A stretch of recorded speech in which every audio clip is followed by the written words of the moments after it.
This is Surbhi Arora. We welcome you to our next class of economics for class 11 Maharashtra Board. Today we will be studying the chapter 2, which is money. We all know what is money, all the currency notes and the coins which are in our pockets by which we buy the goods and services. We all know that is called money. But do you know how the money evolved over a period of time? Initially, we used to have kind of like when people used to, there are some people who had certain things and there were some other people who had some other things. So they used to exchange the goods and services with each other to fulfill their needs. Initially, like supposing in the primitive times, people used to use money in the form of animals. So there would be herds of sheep, cattle, whatever, and then whatever they required, they used to give that cattle to some other person who would be having the food items like wheat or rice and all that, and they used to exchange. So the money in that sense was being in the form of animals which were being exchanged in exchange for the goods and services. But as time passed, there was a difficulty of measuring the value. Suppose a person needed only 10 sacks of wheat and he had horses in his possession. So how will he measure the horse with the amount of wheat that he requires? So this became a problem. So because of that, then people started using metals as a medium of exchange. They used to have metals like iron ore, copper, gold, silver, and in exchange they used to buy the goods and services which they required. And as time moved on, they started converting that metal into metallic coins. So instead of using the raw metal, they started using the metallic coins, gold coins, silver coins, copper coins, and then they used to exchange the goods and services through the metal coins. Later on, people realized that what happened was the people used to melt the coin because the intrinsic value, the inside value of that metal, the weight of that metal was more than the face value of the metal. So people used to hoard the coins, melt it and then sell it in the market. So then it created another kind of difficulty. Then there was a shortage of metals for the exchange of goods and services. So then the people decided that they needed to have a certain different kind of money for exchanging the goods and services. So then they started using paper as money.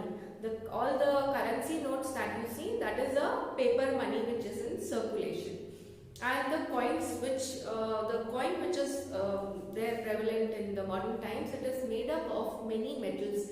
It is an alloy of different metals where the face value of that metal is higher than the intrinsic value of the metal. So people are discouraged to melt it and sell it in the market because the face value of that metal is higher.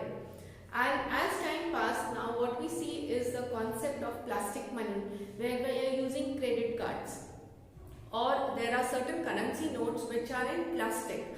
For example, Singapore has the plastic currency notes in circulation because the plastic currency notes do not wither away or soil or tear due to passage of time, unlike a paper note. So this plastic money got evolved with passage of time. And now we also have the concept of electronic money where we are transferring money from one place to another. Like we are using Google Pay, Paytm, Amazon Pay. All these are where we are transferring money from one place to another electronically without the physical change of currency notes or coins. So that is how the money has evolved over a period of time. Now why this money has evolved? Because initially in primitive times people used to barter. That means they used to exchange the goods and services in return for the goods and services. So what we had, a barter system. A person having cattle, sheep, all, they used to exchange that and used to buy the food requirements, wheat, rice, vegetable, fruits in exchange for those cattle. But this medium of exchange had its own difficulties. One of the main difficulty was the coincidence of wants. Double coincidence of wants. Now this means, let's suppose there is a person A who has a horse, who has horses to exchange, and there is another person B who has wheat to exchange in return for something else. Now when A has the horse to exchange, and supposing he needs rice, now he will have to find a person who has the rice and that person is ready to take the horse. This A's want is that he wants rice and he is ready to part with the horse. Now he has to find another person who has the rice and he wants horses. So there is a double coincidence of wants.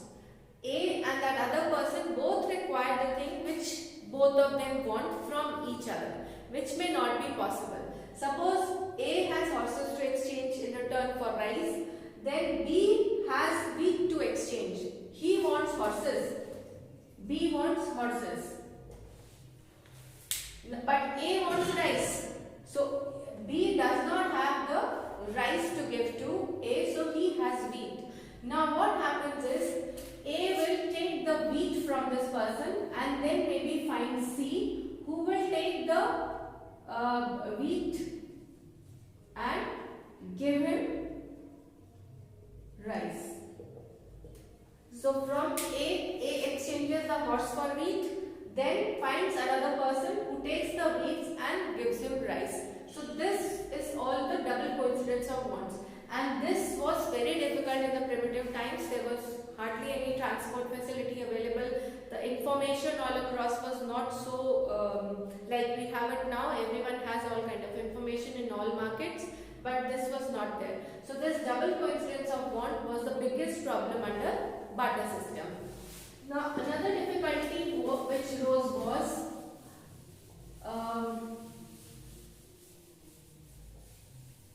the second difficulty which arose was the indivisibility.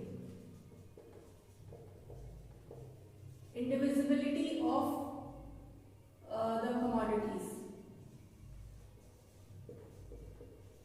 Now suppose A has sheep and he wants a bag of salt.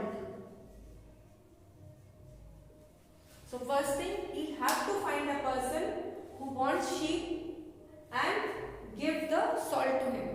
Second problem arises, now the sheep is a living thing, but a bag of salt is a small item. In exchange for sheep, how many bags of salt will A get? A only wants a bag of salt. Now, it is not possible that he will cut one leg of the sheep and give it to another person and take the bag of salt. So, there were problems of indivisibility of this commodity, because if the leg is taken out, the sheep will be of not much use. So, this problem arose where the commodities were indivisible. So, when it is indivisible, you cannot exchange that good for the quantity that you require. If you cut this, then this commodity becomes useless. So this is another big problem of indivisibility of the commodities because of the barter system. First, we have to find somebody who is ready to take the sheep and give the salt. Another problem is the sheep, because this is indivisible and the quantity that we require is very less. So how do we do that magic for the sheep and the bag of salt? Because of the indivisibility of the commodities. Another problem that arose was in case of deferred payments. Now supposing, let's take an example, A takes a loan of 10 kgs of rice from B under barter system for say 1 year period. A takes loan of 100 kgs of rice from B for 1 year. Now what happens after 1 year period? B will ask his rice back from A. So now supposing A repays, repays the 10 kgs. Now problem arose that for that whole 1 year period, A was using the rice. So B does not have that facility of using that rice for 1 year. But he is only getting 10 kgs. He is not getting anything extra. So the concept of interest was not there. Second thing was, B may say this quantity of rice that you are returning now to me is not of the same quality as I had given to you. So then a problem again arises that B says this is not the rice which I had given to you, I want my own rice back. That same quality of the rice back, which may not be possible. So in case of deferred payment means payments in future. So the barter system created this problem of deferred payments where you are paying to somebody else in exchange for goods in future.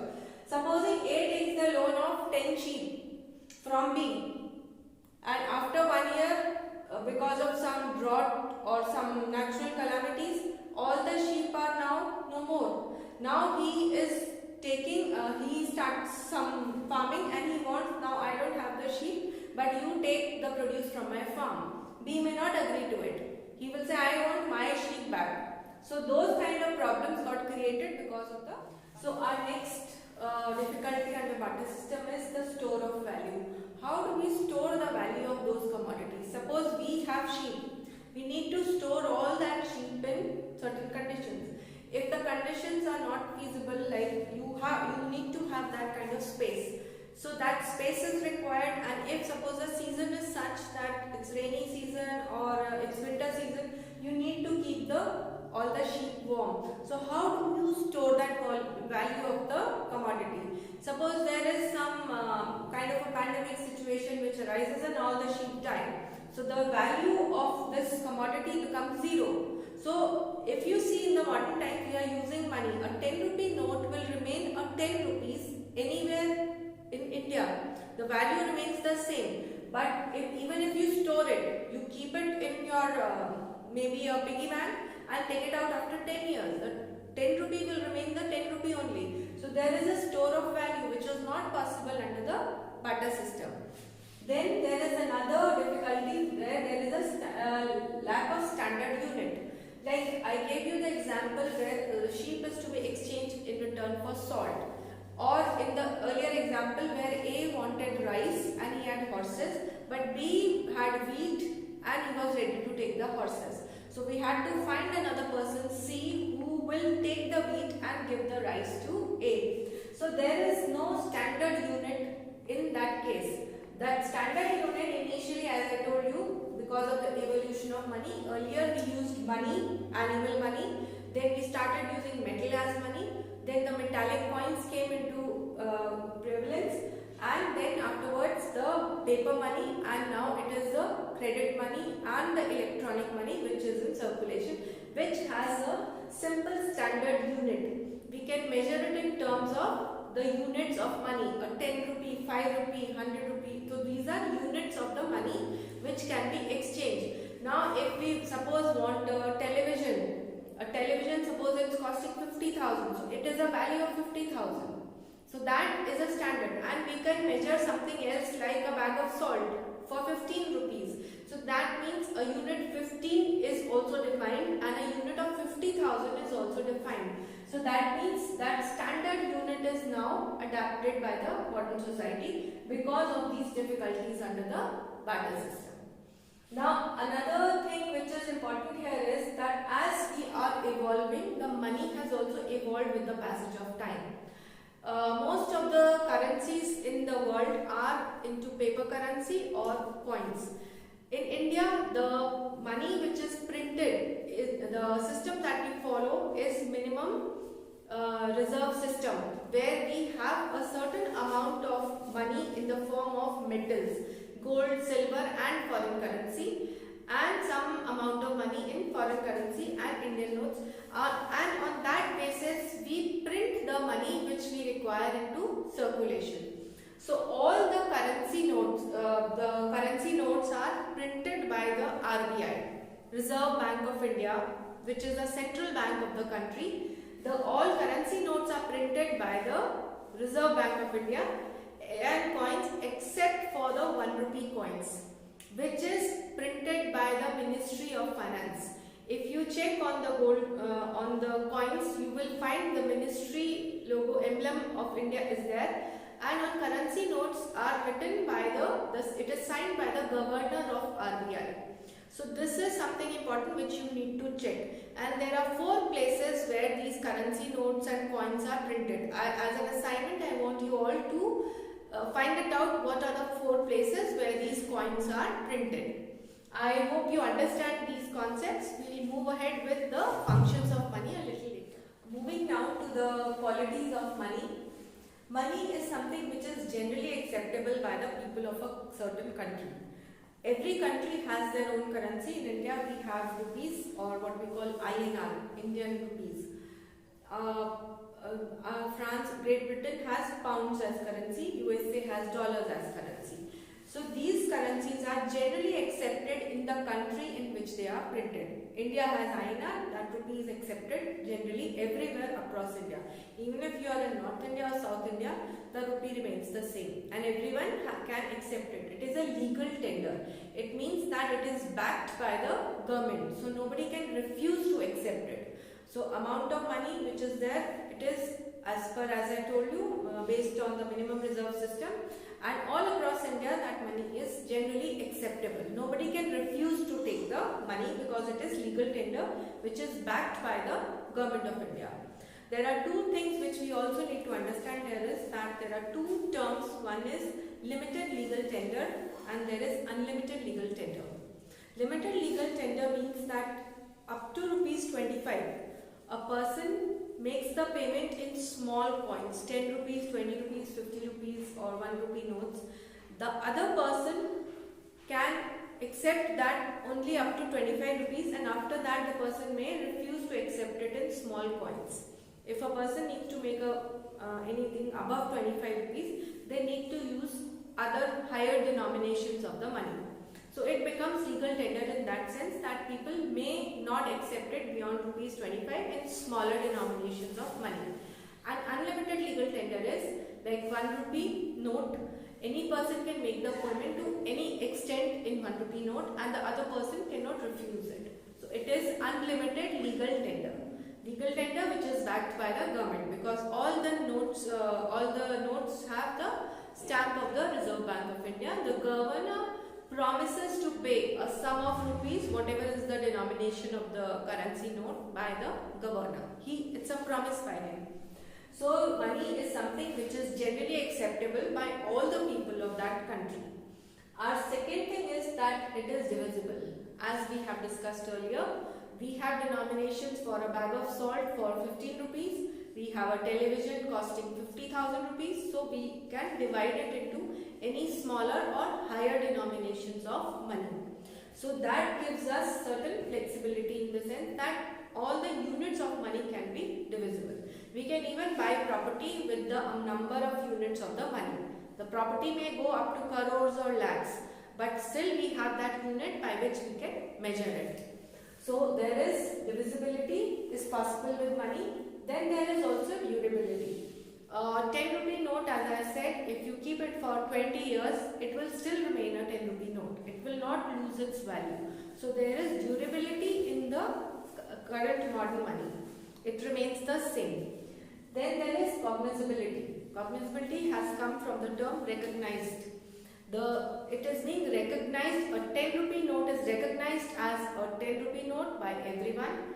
100 rupee recognized by everyone as 100 rupees. So it is easily recognizable because on that paper note, the denomination of the money is mentioned. Whether it is 10 rupee, 20 rupee, 50 rupee, 100 rupee, 2000 rupees and so on. So every person can easily recognize it. And now we have all different colored kind of denominations of money, like 200 rupees yellow colored, 2000 rupees is pink colored. So it's also recognizable by the people in that sense. Then we also have portability. The currency note can be transferred from one place to another. Suppose you go and buy some stationery from the market. You give the money, you take the stationery. So it is easily portable. You are able to give it to that other person in physical form. So it is portable. Modern money can be transported or given to some other person in that sense. Then there is homogeneity. All the rupee notes or the coins, they have a homogeneity in terms of what is on it. Like I told you, all the notes in India have the stamp signature of the Chairman of the Reserve Bank of India, Governor of the Reserve Bank of India. So it is, I promise to pay the bearer the sum of rupees this much. So that is homogeneity. All the notes are similar in the format except for their denomination. So this is very important because this brings us that all the currency in the country remains homogeneous, similar in almost all respects except the denomination. Then there is stability. Like if you are making a payment today, that payment will remain as it is in future also. There is stability in that currency. You have purchased something today, but due to inflation maybe the price increases, but the value remains the same of that commodity. So money gives us stability in the modern times. So all these are different qualities of money which we need to understand. Now we move on to the functions of. Hello students, now we will be discussing the functions of money. There is a saying that says that money is a matter of functions for. A medium, a measure, a standard, a store. So from this quotation, we can come to know about the basic primary functions of money. One, as a medium of exchange, a measure of value, a standard unit, and a store of value. So the primary functions from this come as that money is a medium of exchange. We exchange money to buy the goods and services. We give money and we buy the goods and services. So it is a medium to exchange the goods and services. Second thing is money is a measure. We measure all the goods and services in terms of money, units of money. So much money. A TV costs this much, a chair costs this much, furniture costs this much, a pen costs this much. So everything is a measurement. So we measure anything in terms of money. Then money is a standard. All the items, money is a standard because for all types of goods and services, we are using a standard to measure with money. So money is also a standard for value. So that standard remains the same for all across commodities, whether they are tangible, intangible, any kind of goods. Like it's land, we measure land in terms of money. We take, suppose furniture which is movable, we still measure it in terms of money. So there is a standard. We measure everything with that standard unit which is called money. And last is that money is performs a function of storing of value. Suppose 10 years back a property cost 10 lakh rupees. So that is a store of value. And later on after 10 years that same property now costs 50 lakhs. So the value in the money gets stored from 10 lakhs to 50 lakhs. So over a period of time that's a store for value of money. So simply we can say the primary functions of money is a matter of functions for a medium, a measure, a standard and a. Moving now to the secondary functions of money. After doing the primary functions, we now see the secondary functions. The first function, secondary function is that money is a standard for deferred payments. Let me explain this with an example. Suppose A takes a loan of 10,000 from B for 1 year. Now A takes loan of 10,000 from B for 1 year. After 1 year, A will return to B this same amount. So this is a standard. The money, the rupees which is the unit here, it remains the same. So in case of barter system, what happened was it was not possible, like I gave you the example of the quality of rice. If the person takes a loan in terms of rice from another person, when he returns the rice, the person from whom he had taken the loan may say that this rice is not of the same quality. But in this case, we cannot say that this is not the same 10,000 rupees as I had given to you. So in this case, the money becomes a standard for deferred payments. He has taken 10,000, he is returning 10,000. So there is no this thing that the quality is not the same or the unit is not the same. So those problems get sorted out because of the function of money. So money is a standard for any future payments. Deferred payments means any future payments that any person is doing. Second is that the money becomes a basis of credit. Let me just explain this with a little example. I'll just explain the little bit of credit creation process, so then you will be able to understand how money is the basis of credit. Now suppose this is one bank. Let's say this is SBI, State Bank of India. And this State Bank, as per the guidelines of Reserve Bank of India, which is the Central Bank of India, needs to keep certain portion in cash reserve ratio, or what we call it as CRR, and another is statutory liquidity ratio. This is SLR. So these two are kept from the total deposit that the SBI receives. Suppose let me first explain what is this cash reserve ratio and what is statutory liquidity ratio. Now these two amounts are taken out from the total deposits which the State Bank is getting.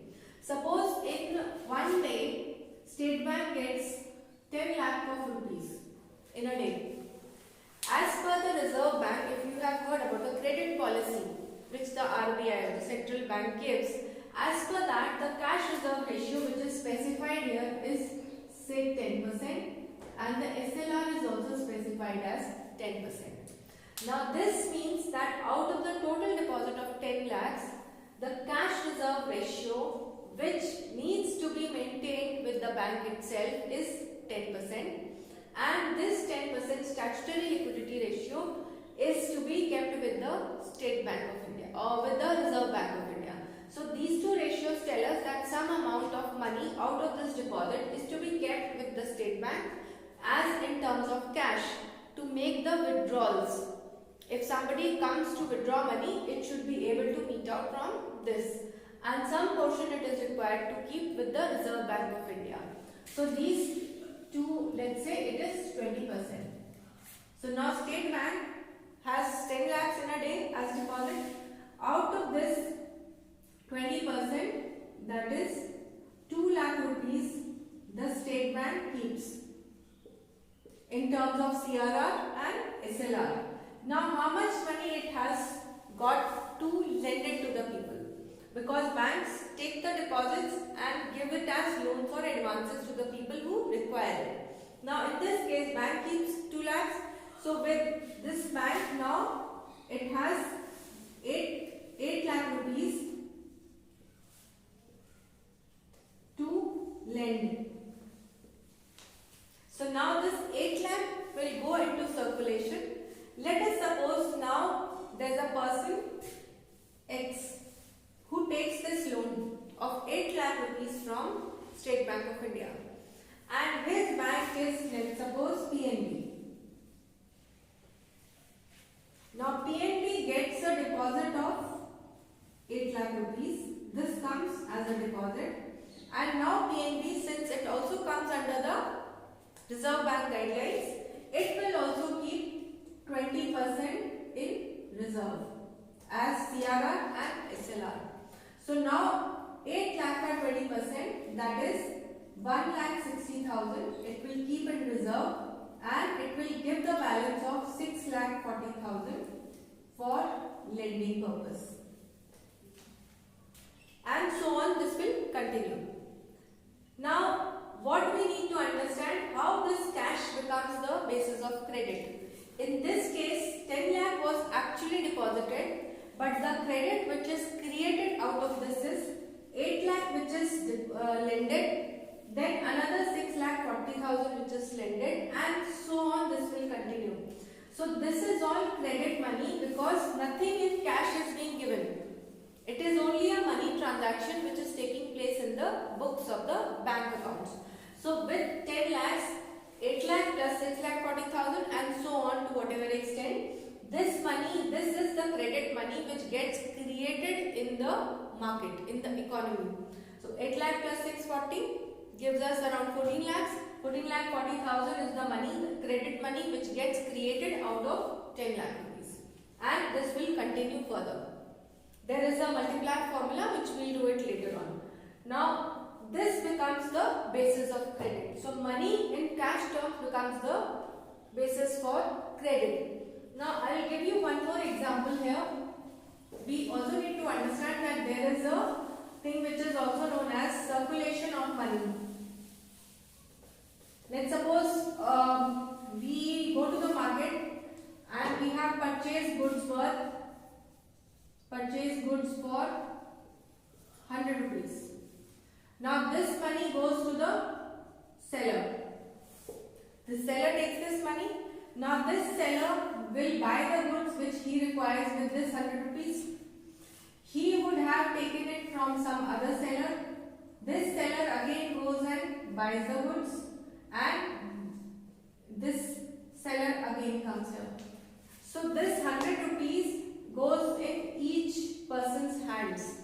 So the number of times the same amount of money gets circulated in 1 year period is known as velocity of circulation of money. Simply stated, how many times this rupee 100 changes hands. Suppose this 100 rupees passes on to, let's say, 20 people in 1 year. So that means this 100 rupees has performed the function of 20 into 100, which is 2000 rupees. This 100 rupees has performed the function of 2000 rupees and not just 100 rupees. So this is velocity of circulation, the number of times the money keeps exchanging. And now this is not just in terms of the cash money, there is also credit money. We give check to some other person, the other person gives that check to another person. So there is also velocity of credit money in circulation. So all this cash becomes the basis of again credit money. Now moving to the third secondary function of money. This means that money imparts liquidity to wealth. For example, if a person has a piece of land, this is the land, suppose this is for 1 crore. This piece of land is for 1 crore. Now this person can easily, suppose he is being transferred to some other place. So this person can easily sell this land, take the money wherever he is being transferred. So that liquidity is given to the wealth. Now what is wealth? Wealth is something which a person has which helps him to earn more money. So this piece of land is his wealth which gets converted into cash. That means this wealth gets liquidity in the form of cash, and then this can be sold and stored or taken away anywhere. So this money also performs the function of liquidity to the wealth. Similarly, people have jewelry, people have other real estate, all that can be sold in terms of money. Now last thing is that we also estimate the macroeconomic variables through money. Now what are these macroeconomic variables? Macroeconomic variables means, macro means the whole. Here we are considering the whole economy. What are the variables in the economy? Like what we have, the GDP, that is the gross domestic product. Whatever goods and services are produced within a country in 1 year period is known as the GDP or the gross domestic product. GDP we can measure unemployment levels, we can also measure poverty levels, we can also measure literacy. These all are macroeconomic variables. Now all these we can also measure in terms of money. The GDP, or what we can also exports, imports, foreign exchange, balance of payments, balance of trade and balance of payments. All these can be measured in terms of money. So all the macroeconomic variables we can also estimate using the concept of money. GDP, as I told you, it is all the goods and services which are being produced in the country. So all the goods and services which are produced in quantity multiplied by this price. The market price which is there in the market gives us the GDP. So that is why the price is what? The money which is paid for the goods and services. I hope you have been able to understand the functions of money. And if you have any queries, suggestions, feedback, comments, do write to us and let us know your feedback on the same. Hello students, हमारा last topic chapter of money में which we'll discuss now is the concept of black money. We all must have heard everywhere that so much of black money existed. But what exactly is this black money? Let me explain this to you with a simple example. Suppose there's a seller.